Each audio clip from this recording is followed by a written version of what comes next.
السلام علیکم ورحمۃ اللہ وبرکاتہ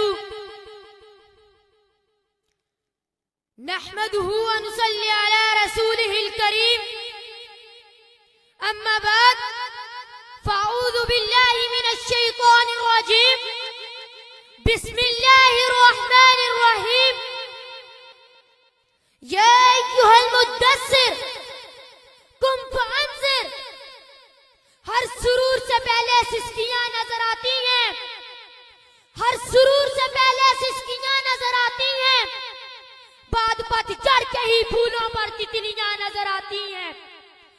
یہی سوچ کر اشکوں کے دریا بہا دیے، یہی سوچ کر اشکوں کے دریا بہا دیے کہ بہتے ہیں جب آنسو تبھی خوشیاں نظر آتی ہیں۔ عزیزان ملت اور صنادید علم، حصول علم اور راحت دو متضاد چیزیں ہیں۔ جب تلک راحت کا جنازہ نہ نکلے علم کی ڈولی کبھی گھر نہیں آتی۔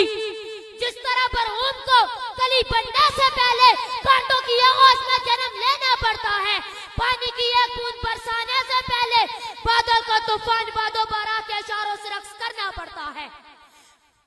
مہندی کو دلہن کے ہاتھوں پہ آنے سے پہلے چکی سے گزرنا پڑتا ہے۔ حصول جنت کے لیے پل صراط سے گزرنا پڑتا ہے۔ سحر ہونے سے پہلے اجالا رات بھر اندھیرے کے سامنے نالائیں شیون کرتا ہے۔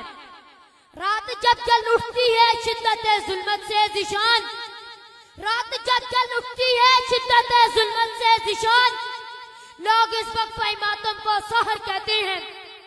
جس طرح سورج کو صبح دمکنے سے پہلے رات بھر اندھیرے کے سامنے سجدہ ریزی کرنا پڑتی ہے، اسی طرح ایک طالب علم کو علم کا کچھ حاصل کرنے کے لیے نہ کچھ نہیں بلکہ سب کچھ لٹانا پڑتا ہے۔ انہی مناظر کو دیکھ کر شاعر یوں تڑپا، راحت جسے کہتے ہیں وہ محنت کا صلہ ہے، راحت جسے کہتے ہیں وہ محنت کا صلہ ہے، راحت طلبی موجب راحت نہیں ہوتی۔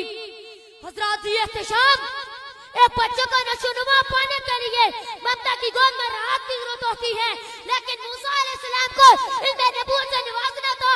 اسی وجہ سے فَإِذَا خِفْتِ عَلَيْهِ فَأَلْقِيهِ فِي الْيَمِّ کہ تحت پیدا ہوتے ہی سمندر کی گود میں سونا پڑا، اہل بیت کا ساتھ چھوڑ کر حضر کی صحبت میں سفر میں نکلنا پڑا۔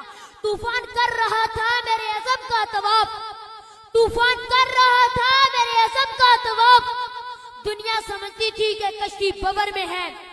حضرات اب ذرا اپنی گھوڑوں کو چند لمحوں کے لیے خوب دوڑائیے اور سوال کیجئے، اگر نبوت گھر میں مل سکتی تھی نبی کریم صلی اللہ علیہ وسلم کو غار میں کیوں جانا پڑا؟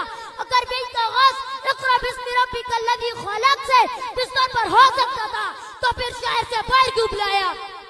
اب اپنی گھوڑے ایران کی اور غیرت کی دلدل میں ترس گئے ہیں، علم نے خوب جواب دیا، گھر کا سکون، بیوی کی محبت، اولاد کا پیار، بستر کی راحت، یہ سب کچھ چھوڑ کر غار میں اس لیے بلایا کہ لا یطلب العلم براحت الجسد۔ علی بکار عقل ابھی چٹان کی طرح خاموش ہے۔ علم نے کو سشون بچاتے ہوئے بولا کہ بدنی کریم نے طائف میں پتھر کھائے، احد نے دان شہید کروائے، برف کے رخساروں کو آنسوں کی گرمی نے پگھلا دیا، شب زندہ داری نے مانند لکڑی جلا دیا، تو عرش والے نے عرش بری سے یہ اعلان سنا دیا، علمک ما لم تکن تعلم، ارے محبوب تو نے محنت و مشقت کی انتہا کر دی، تو ہم اپنے علم و فضل کی تم پر انتہا کر دیں گے۔ حضرات اب ان سے پوچھتے ہیں کہ تو اپنے اصول میں راہ سے کس قدر دشمنی رکھتا ہے؟